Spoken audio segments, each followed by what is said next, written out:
அனைவருக்கும் இனிய மாலை வணக்கம்.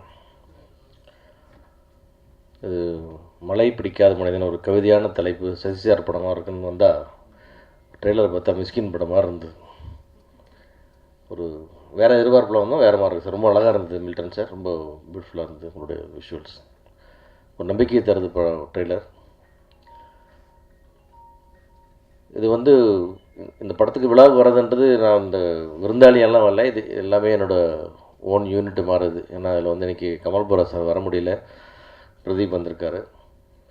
ஸோ இவங்க எல்லாருமே இந்த சினிமாவுக்குள்ளே நிறையா அவங்கள கான்ட்ரிபியூட் பண்ணி நிறையா லாப நஷ்டங்களை சந்தித்து கடைசியாக நிறையா நஷ்டங்களை சந்தித்து இந்த சினிமா நம்ம கொடுக்கும், இந்த சினிமா கொடுக்கும் நம்பிக்கையோடு நிறைய வேறு தொழில் இருந்தாலும் அதெல்லாம் விட்டுட்டு இந்த சினிமாவுக்குள்ளே இன்னும் நம்பிக்கையோடு இருக்கிறவங்க அவங்க அந்த மாதிரி 4 பேர் இருக்கிறது தான் எங்களுக்கு சப்போர்ட்டிவாக இருக்குது. அது மாதிரி தான் நான் இவங்களுக்கெல்லாம் நன்றி கடன் பட்டிருக்கேன் நிறையா இருக்குது. அதனால் இந்த இடத்துக்கு வர வேண்டியது என்பது ஒரு கடமை. கமல் சார் வர முடியல, அவருடைய தந்தையார் உடல்நிலை சரியானால. ஸோ இன்றைக்கி என்னென்னா சார், அது என்னென்னா இந்த விழாவில் சில விஷயங்கள் சொல்லணும்னு நினச்சேன் நான் வந்தோன்னே. ஏன்னா அது சமீபத்தில் ஓடுற படங்கள் நம்பிக்கையாக இருக்குது, தெலுங்கில் ஓடுற படம் நம்பிக்கையாக இருக்குது. அந்த ஓடின படங்கள் அதுக்கப்புறம் என்ன ஆகுது அப்படின்னு பார்த்தீங்கன்னா, பழைய சினாரியா மாதிரி ரொம்ப மோசமான ஒரு நிலைமைக்கு தமிழ் சினிமா போய்கிட்டு இருக்கு. முன்னாடி தமிழ்நாடு சினிமாவில் ஒரு படம் 20 கோடி ரூபா தமிழ்நாடு தியேட்டர்கள் கலெக்ட் பண்ணிச்சுன்னா அது 20 கோடி ரூபாய் டிஜிட்டல் விற்கும். இன்னைக்கு 20 கோடி ரூபா கலெக்ட் பண்ண படம் 3 கோடி ரூபாய் டிஜிட்டல் விற்கிது. ஸோ என்ன மாதிரி ரேஷியோவில் இந்த பிஸ்னஸ் ஃபாலோ ஆகிருக்குன்றது எங்களால் இமேஜினே பண்ண முடியல. இது மீடியா நண்பர்கள் இது ஒரு சரியான கோணத்தில் தமிழ் சினிமாவோட நிலைமையை கொஞ்சம் புரிஞ்சுக்கணும்னு இந்த இடத்துல நான் சொல்ல விரும்புகிறேன். தெலுங்கில் ஒரு படம், சின்ன படம் ஹிட் ஆச்சுன்னா 60 கோடி ஷேருங்கிறாங்க, 100 கோடி ஷேருங்கிறாங்க. பெரிய படம் வந்துச்சுன்னா 200 பண்ணுச்சு, 300 பண்ணுச்சு, 600 பண்ணுச்சு. இதெல்லாம் தமிழ்நாட்டில் சாத்தியமே இல்லை. ஏன்னா தேட்டருக்குள் உள்ளே வரக்கூடிய ஆடியன்ஸே நம்ம முற்றிலுமாக இழந்து விட்டோம். ஏதோ ஒரு படம் ஓடுதுன்னா அந்த படம் கூட அது 40 ரூபா பண்ண வேண்டிய படம் 20 ரூபா பண்ணியிருக்கு. அதுதான் உண்மை. இன்றைக்கி ஒரு கர்டன் பண்ணிடுச்சு, மகாராஜா பண்ணிடுச்சு பேசிட்டு இருக்குன்னு அந்த படம்லாம் இதை விட டபுள் பண்ண வேண்டிய படங்கள், அதே படங்கள் வேண்டும். இந்த தரம், இந்த வெற்றி ஆந்திராவாக இருந்துச்சுன்னா இது அதோடைய கலெக்ஷன் 40-50 கோடி. நம்ம 20 கோடி பண்ணிட்டு அதுலேயே சந்தோஷமாயிட்டு 20 கோடி பண்ணிடுச்சு, நிறையா பண்ணிடுச்சுன்னு சொல்லிருக்கோம். அது 20 கோடி அல்ல, அதோட படத்தோட விலை 40 கோடி அது. ஸோ அந்த மாதிரி இன்றைக்கி ஒரு பெரிய படங்கள் ஆந்திராவில் பண்ணுது, எல்லாமே பண்ணுதுன்னா அங்கே தேட்டருக்குள்ளே வர்ற ஆடியன்ஸுக்கு இன்னும் அந்த ஆசை இருக்குது, உள்ளே வந்துட்டுருக்காங்க, அதுக்கான ரெஸ்பான்ஸ் எல்லாமே வந்துட்டுருக்கு. இங்கே நம்ம ரொம்ப ஆடியன்ஸ் இழந்து போய் தவிக்கிறோம். ப்ரொடியூசர்ஸ் எவ்வளோ தூரம் லாஸ் ஆகுறாங்களோ அது அது உங்களுக்கு தலைமறை. அங்கே பிரச்சனை வந்துச்சுன்னா உடம்பு பூரா பரவும். அதை நம்ம ரைட் சென்ஸில் எல்லோரும் புரிஞ்சுக்கணும். இன்றைக்கி தயாரிப்பாளன்ற ஒரு தலை உருண்டுருச்சுன்னு சொன்னால் அதுக்கப்புறம் மீதியில் இருக்கிற பாடியில் இருக்கிற எல்லாம் ஸ்பேர், பிரெயின் டெட் ஆனதுக்கப்புறம் எல்லாம் வேஸ்ட். அந்த சூழ்நிலைக்கு தான் தயாரிப்பாளர்கள்லாம் போய்கிட்டு இருக்காங்க. அதனால் என்னுடைய வேண்டுகோள்லாம் என்னென்னா, மீடியா நண்பர்கள் முழுக்க இந்த விமர்சனங்களில் கொஞ்சம் தயவு செஞ்சு கொஞ்சம் நம்ம ஒரு பொறுப்புணர்வோடு நடந்துக்கணும்னு நினைக்கிறேன். நீங்கள் பக்கத்து வீட்டுக்கு தீ வைக்கத்தான் நினச்சிட்டு ஜாலியாக சிரிச்சிட்டு வைக்கிறாங்க. அந்த தீ உங்கள் வீட்டுக்கு பரவுறதுக்கு ரொம்ப நாள் ஆகாது. அந்த தயாரிப்பாளன்ற ஒரு தலை சாஞ்சிருச்சுன்னா அதுக்கப்புறம் இந்த இண்டஸ்ட்ரியில் வேறு யாரையும் காப்பாற்ற போகிறதில்ல. ப்ரொஃபஷனல் ப்ரொடியூசர்ஸ் போனதுக்கப்புறம் நீ கார்ப்பரேட் நம்பி சினிமா எடுத்து நடுவில் கார்ப்பரேட்டில் எடுத்தாங்க, என்னாச்சுன்னு நீங்கள் பார்த்தீங்க. அதனால் தயாரிப்பாளர்களுடைய நிலைமைகள் ரொம்ப மோசமாக போயிட்டுருக்கு. ஒரு படத்தில் அல்டிமேட்டாக யார் லூஸ் ஆகிறாங்கன்னா ப்ரொடியூசர் தான் லூஸ் ஆகிட்டுருக்காங்க. படம் ஆரம்பித்து முடிச்சதுக்கப்புறம் அத்தனை பேர்த்துக்கும் ஏதோ அவங்களுக்கு பேசின சம்பளம் கிடைச்சதோ, 90% கிடைச்சதோ, 75% கிடைச்சதோ, ஏதோ கிடைச்சது, இல்லை நஷ்டம் இல்லை. ஆனால் தயாரிப்பாளர் நிலைமை அப்படி இல்லை. இன்றைக்கி ஒரு படம் ஹிட்டு கொடுத்தா கூட அந்த படத்தை வெளியே கொண்டாந்து விற்க முடியல.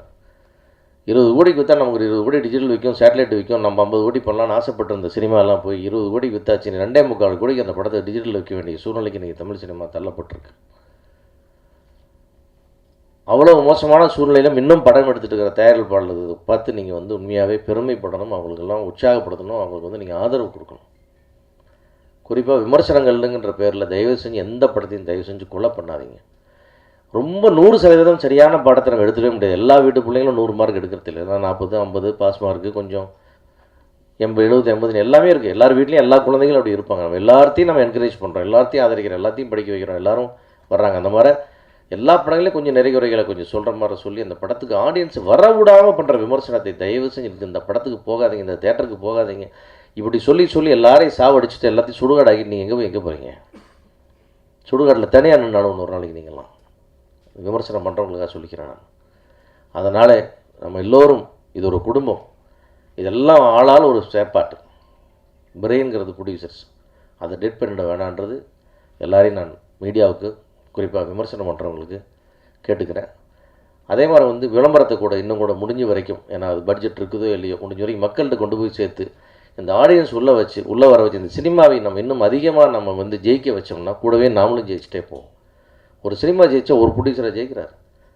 அந்த படத்தில் வேலை செஞ்ச அத்தனை ஆர்டிஸ்ட், டெக்னீஷியன், வேலை செஞ்சவங்க எல்லாரும், அதுக்கப்புறம் மீடியா, விளம்பரம், எல்லாருமே எல்லா டிபார்ட்மெண்ட்டும் சம்பாதிக்குது. ஒரு படம் தோற்று போனாலும் ஒன்றும் ப்ரொடியூசர் மட்டும் வெளியே போய்ட்றாங்க.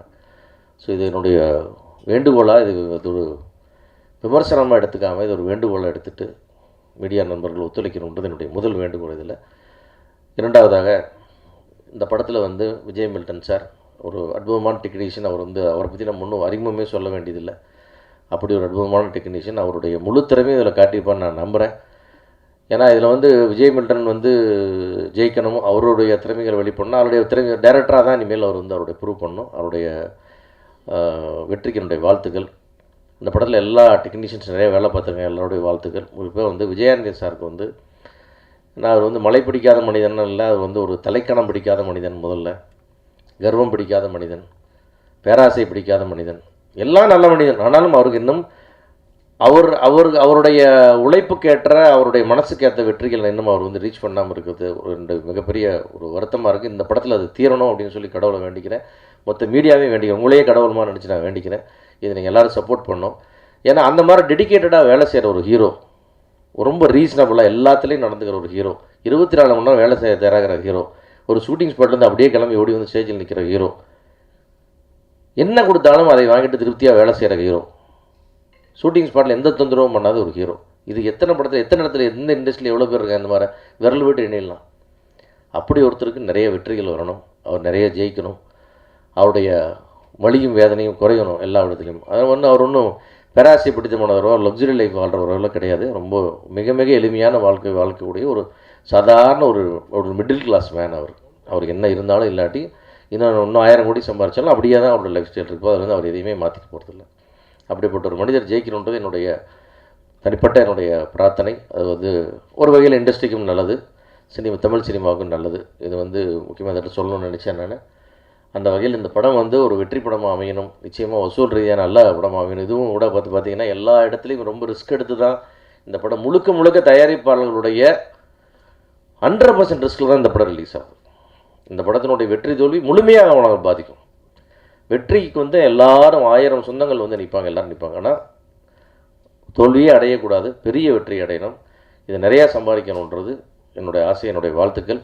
அதுக்கு முக்கியமாக நான் வந்து இந்த திருப்பி சொல்கிறேன், இந்த மீடியாவுக்கு தயவு செஞ்சு கோஆப்ரேட் பண்ணுங்கள்.